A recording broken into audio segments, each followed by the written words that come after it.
Hola, les saluda Orlando Mendieta para presentarles Financiero News. A partir de este momento y durante 30 minutos, usted recibirá un compendio informativo que lo va a actualizar con lo mejor en materia de economía, finanzas y negocios para estar bien informado y tomar buenas decisiones. Para iniciar, damos paso inmediato a nuestros principales titulares. En el análisis económico, nueva propuesta de interés preferencial aprobada por el Ejecutivo no reactivará la economía. En el reportaje especial, proponen convertir a Almirante en una zona económica. En el segmento de compliance, Leonilda Portavales nos habla de las responsabilidades y sanciones en materia de prevención de blanqueo de capitales. Todas estas informaciones y más en breve en su informativo Financiero News. Iniciamos de inmediato este informativo y nos trasladamos hasta la redacción de la Agencia de Noticias Panamá, donde se encuentra nuestro colega Nicomedes Frías, quien nos va a presentar el reportaje especial. Adelante, Nicomedes. Gracias, Orlando. Una propuesta de ley pretende crear una zona franca en Almirante Bocas del Toro con la intención de facilitar la exportación y el turismo. Sin embargo, la visión de esta es desarrollar un corredor seco entre la provincia de Bocas del Toro y Chiriquí. Veamos de qué se trata.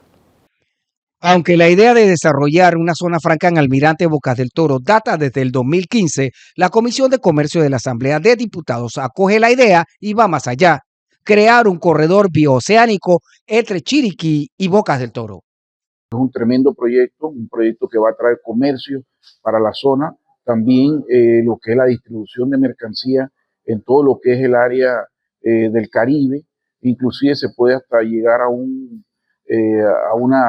canal seco entre el área del Caribe con el área del Pacífico y de alguna manera conectar ambos puertos, ambos lugares y crear el comercio en ambas zonas, crear más puestos de trabajo, crear más turismo.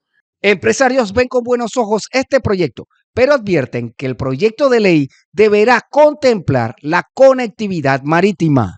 Debe contemplarse una conectividad marítima que pueda ser utilizada para dinamizar esa zona económica. Y vamos más allá, sabemos que también el diputado Robinson ha pensado y ha lanzado, que todavía no se ha presentado ante la Asamblea, un proyecto que defina una zona económica especial Chiriquí, Bocas del Toro, mucho más amplia, para que sea la base jurídica de lo que nosotros hemos aspirado por muchos años, un canal seco, Chiriquí, Bocas del Toro. A pesar de que la idea solo está en desarrollo, ya las autoridades aseguran que esta zona ayudaría al desarrollo logístico y a la exportación en la región. A mí me parece que es una estrategia muy buena, ya que las zonas francas no son solamente para estar en la capital o en el centro del país. Las zonas francas deben estar constituidas en lugares donde hay desarrollo agroindustrial. Por eso es que es clave que se encuentren en zonas como Bocas del Toro, Chiriquí, donde están nuestros productores y donde a través de zonas francas podemos ayudarlos a exportar sus productos más fácilmente. Orlando, de convertirse en la zona franca de Almirante en realidad y de crearse el canal seco interoceánico, este tendría una extensión aproximada de 200 kilómetros desde la costa de Bocas del Toro hasta la costa de Chiriquí. Regresamos contigo. Gracias, Nicomedes. Avanzamos con nuestro programa y tenemos que la industria marítima china domina el mercado. Los detalles en nuestro segmento de Marítimo y Logística.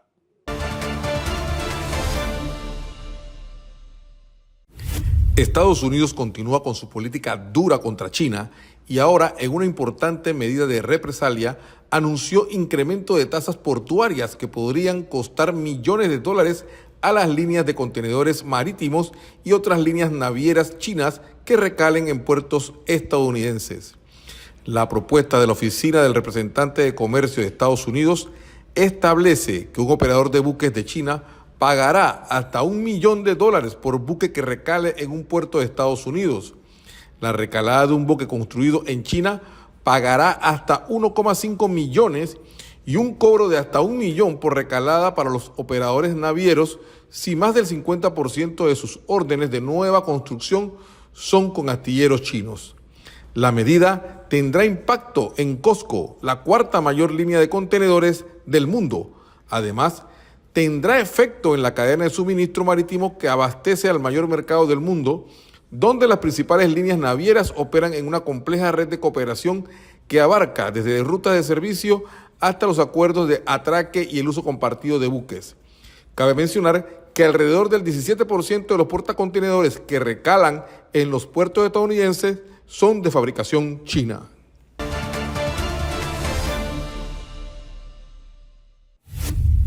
Avanzamos y ahora tenemos con nosotros a José Gabriel Montenegro, CEO de la empresa Consultores Internacionales de Comercialización, con quien vamos a analizar el impacto de la recién aprobada propuesta de reforma a la Ley de Interés Preferencial.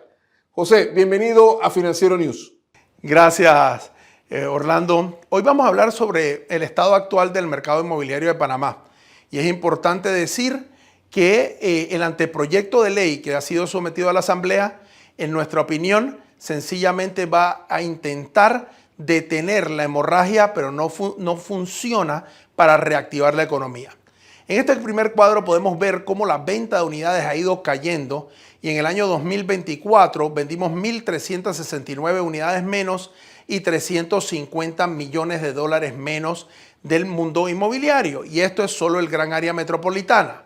Cuando nosotros pasamos y hacemos una comparación de dónde ha ido cayendo ese número de viviendas, vemos que prácticamente en todos los rangos de precio ha ido cayendo automáticamente la venta de viviendas y no solamente en aquellas afectadas por el bono solidario. Cuando nosotros adicionalmente a eso tratamos de ver cómo lo llevamos a las ventas trimestrales del año, vemos que el año empezó bien. Este es el año 2024. Se vendieron casi 2.900 unidades. En el segundo quarter bajó a 2.768.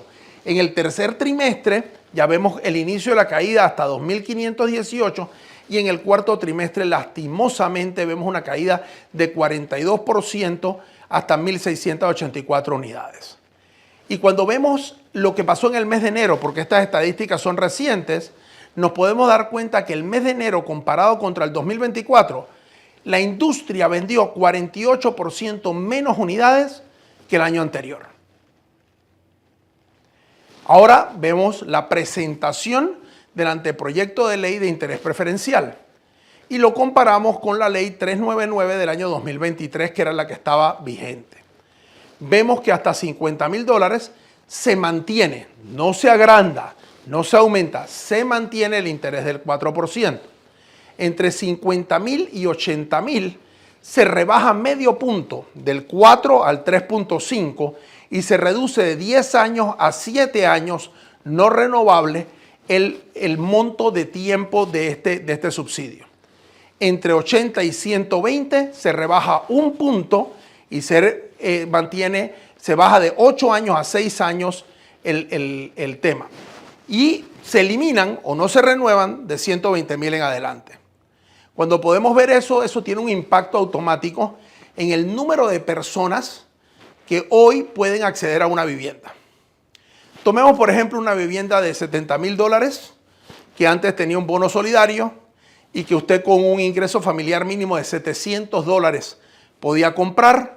En la actualidad, con la nueva propuesta ante el proyecto de ley, usted necesitaría un ingreso familiar mínimo de $970. Esto efectivamente elimina un potencial de mercado importante para la industria inmobiliaria y si bien es cierto, ahora los bancos van a poder empezar a prestar teniendo claro las reglas, el número de personas que va a poder acceder al crédito es mucho más limitado. Gracias por tu análisis, José. Ahora vamos a nuestra primera pausa comercial y pronto regresamos con más información aquí en Financiero News.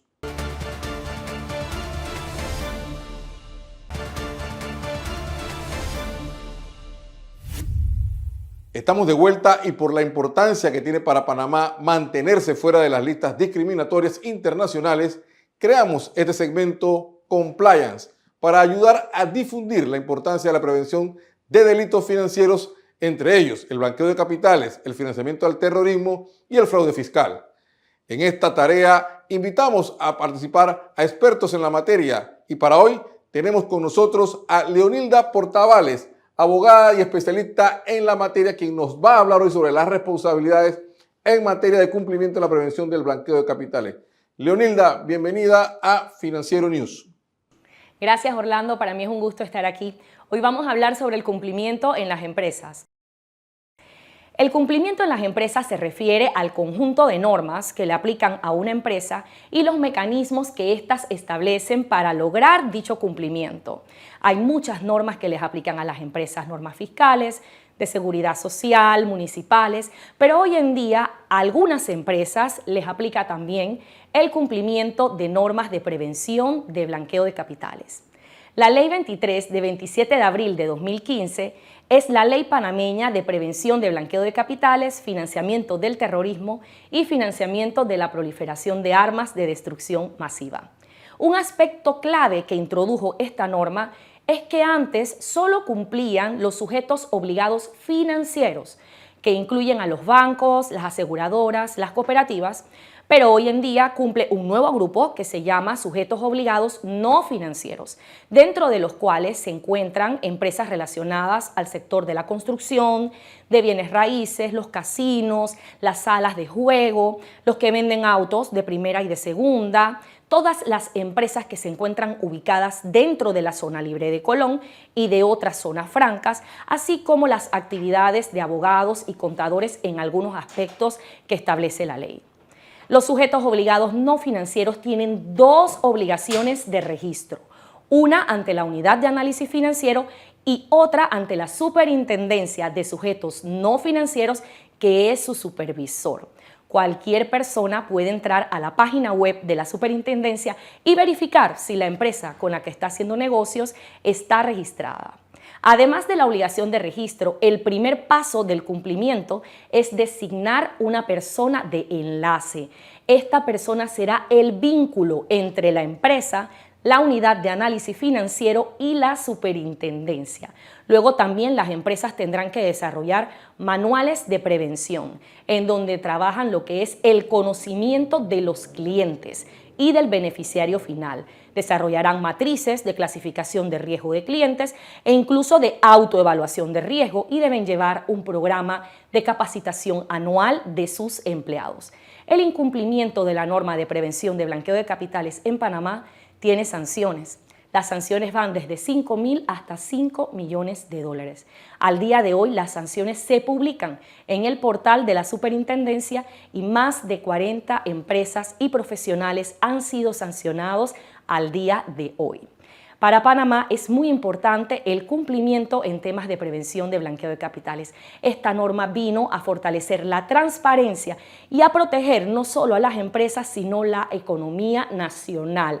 Para nosotros como panameños, esto es un coadyuvante en la lucha contra el blanqueo de capitales. Muchas gracias por la invitación, Orlando. Sigo contigo. En más información, le presentamos la cifra de la semana. La cifra de la semana es 2.939 millones de dólares, el total de las utilidades del Centro Bancario Internacional a diciembre del año 2024. De este total, el 85% se concentró en 15 bancos de la localidad. Un dato interesante es que en el año 2020, año de la pandemia, los bancos ganaron 1.009 millones de dólares y 4 años después han triplicado sus ganancias. Saque usted sus propias conclusiones. Con la cifra de la semana vamos a nuestra segunda pausa comercial.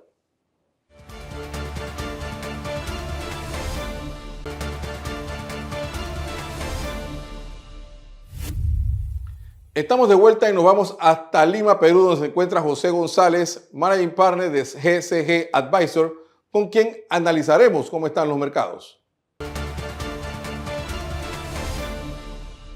José, los mercados se encuentran un poco inestables y volátiles en los últimos días. ¿A qué se debe todo esto?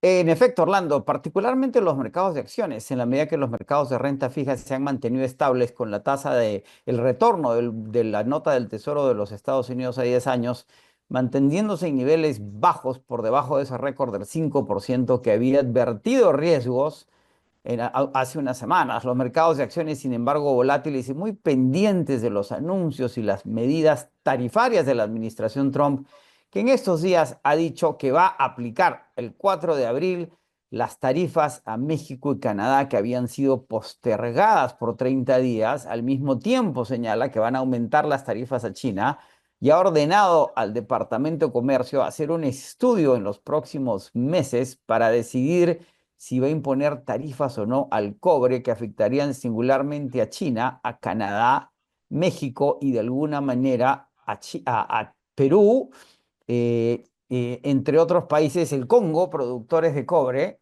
lo cual mantiene a los mercados on the edge, se dice en inglés, en una suerte de tensión y atención en el impacto que eso podría tener en el crecimiento global y en el retorno inflacionario. Recordar que la inflación del mes pasado en los Estados Unidos es igual al 3% y que la Reserva Federal ha advertido que solo reduciría las tasas 2 veces este año en la medida que la amenaza inflacionaria está nuevamente presente. Las ganancias en el oro indican que los mercados de commodities y los financieros están en conjunción en buscar activos refugio en virtud de incertidumbre de cara a la economía. Precisamente a eso iba, José. En medio de esta tormenta, ¿dónde puede encontrar refugio el inversionista en estos momentos? Los mercados de acciones siguen manteniendo niveles récord. La volatilidad no ha sido dramática, se mueve en un eje que todavía es saludable. Los mercados están tratando de contrastar lo que deberían ser los retornos corporativos este año, que se espera sigan subiendo y por lo tanto permitan que las acciones sigan incrementando sus cotizaciones, aunque no necesariamente su valor, en la medida que ya no se cuenta con el aliciente de declives en las tasas de interés. Sin embargo, el incremento en el valor del oro, que llegó a $2.958 la onza esta semana, ya ha bajado ese nivel, ha habido una toma de ganancias, está ligeramente por debajo de los 2.900, cuando se esperaba que a fin de año llegara a los $3.000 la onza. Goldman Sachs ya dijo que ha incrementado su target este año a 3.100. Los mercados están siendo muy claros en señalar que el activo refugio más importante de cara a la inflación y el hecho de que las tasas de interés no necesariamente vuelvan a subir, acaso bajen marginalmente, es el oro. Por otro lado, la tenencia de oro ha cambiado en el sentido de que no solo vemos demanda de oro físico, sino que el ETF de oro, uno de los ETFs más importantes, el SPR de oro, ha incrementado su posición en oro físico casi a 1 millón de toneladas, incrementando esta demanda que venía de los bancos centrales no occidentales, de los inversionistas en futuros de oro y ahora de los instrumentos que apuestan al oro. Aparte de ese metal, los otros metales también se mantienen en atención, y a pesar de que los niveles del cobre no han variado sustancialmente con este estudio, el mercado asume que cualquier decisión se tomará en meses, y tampoco las cotizaciones del petróleo en función de las sanciones que se van a aplicar a Irán y potencialmente las que podrían retornar a Venezuela. Ahora, si bien es cierto, no va a haber, o sea, va a haber que buscar refugio en el oro, las criptomonedas, ¿cómo se mueven dentro de este panorama? Las criptomonedas siguen siendo muy volátiles, Orlando. Se hablaba de que el Bitcoin es un oro virtual y sin embargo sigue siendo muy volátil en términos de que es un mercado cuya transparencia no es la misma que el oro. El Bitcoin, que al asumir el presidente Donald Trump la presidencia de los Estados Unidos y asumiendo que su administración va a ser amigable con las criptomonedas, como lo dijo en la campaña, el propio presidente y su esposa lanzaron un meme coin 2 días antes de asumir la presidencia el 20 de enero, llegó a niveles récord de $105.000 por Bitcoin. Sin embargo, había una corrección importante y hoy día el Bitcoin está transando por debajo de los $90.000. Es decir, es un refugio, no necesariamente en la medida que la volatilidad es muy alta. Eso hay que sumarle el escándalo de la criptomoneda argentina Libra, en donde ya lo que se indica tanto por las investigaciones penales argentina como en los Estados Unidos, hay una estafa en la que podría estar involucrada directamente la hermana del presidente Milei y el propio presidente Milei. Por allí queda claro que las criptomonedas, a las cuales se emiten 5.300 al día todos los días, la mayor parte absolutamente especulativas, no necesariamente funcionan como refugio en esta volatilidad financiera. Muy bien, José. Y para cerrar, ¿ves esta volatilidad de corto plazo o vamos a tener todo un año muy agitado? Mira, yo creo que viene por meses, ¿verdad? El mercado va a ser un tug of war, como se dice, en un jala y puja, como el juego de la soga, entre los resultados corporativos que iremos viendo trimestre a trimestre y el impacto de la guerra de tarifas ya desatada. Es decir, recordemos, ya el presidente ha dicho que le va a poner tarifas a los automóviles y muchas cosas más a Europa, y Europa ha contestado que va a responder. China está respondiendo, México responderá, Canadá responderá. En esa guerra tarifaria no nos queda claro todavía si lo que retorna es la inflación o una desaceleración económica, y ambas tendrán efecto en las tasas de interés, en los consumidores y en esos retornos corporativos que deberían mantener el mercado en una volatilidad moderada y subiendo. Si el juego económico se voltea, las acciones van a reaccionar a esas dinámicas. Muy bien, José. Vamos a estar entonces en una especie de montaña rusa en los próximos meses. Muchas gracias por tu participación. Fue José González, Managing Partner de GSG Advisor, en nuestro segmento de Desde el Mercado. Muchas gracias, José. Me ha encantado, siempre un placer. Continuamos con nuestro programa y hacemos contacto nuevamente hasta la redacción de la Agencia de Noticias Panamá, donde se encuentra nuestro colega Leoncio Berrío, quien nos va a presentar las notas que componen el resumen noticioso. Leoncio, bienvenido a Financiero News. ¿Qué tal, Orlando? Te puedo informar que los depósitos del Centro Bancario Internacional crecieron un 5% en el 2024. Además, Panamá cuenta con potencial para incrementar sus exportaciones y el gobierno panameño velará por el cumplimiento de las regulaciones en la venta de Panama Port Company. Veamos los detalles de estas informaciones a continuación. Un aumento significativo en los mercados internacionales. Es fundamental que los productores de estos productos reciban apoyo para obtener certificaciones y acceder a una cobertura adecuada de los mercados, lo que fortalecería su posición competitiva. Por último, la empresa portuaria Hutchison Holding acordó la venta del 90% de sus participaciones en Panama Port Company de los puertos Balboa y Cristóbal adyacentes al Canal de Panamá y el 80% en sus filiales y asociadas de BlackRock Inc. El acuerdo, valorado en $22.800 millones por un 100% de los puertos, excluye las operaciones de HPH Trust en China. El gobierno panameño velará por el cumplimiento de todas las regulaciones y leyes locales en la transición entre Hutchison y BlackRock a través de la Autoridad Marítima, y el Ministerio de Economía y Finanzas velará por el cumplimiento de todas las regulaciones antes de tomar decisión sobre la continuidad de la operación portuaria en el país. Este ha sido el resumen informativo. Me despido desde la Agencia de Noticias de Panamá y seguimos con más del noticiero Financiero News. Muchas gracias, Leoncio, y con estas informaciones terminamos nuestro programa de esta semana y nos despedimos, no sin antes reiterarles que pueden volver a ver esta edición en nuestro canal de YouTube y a través de nuestras redes sociales. La invitación para la próxima semana con la información que usted necesita saber para tomar buenas decisiones. Hasta pronto.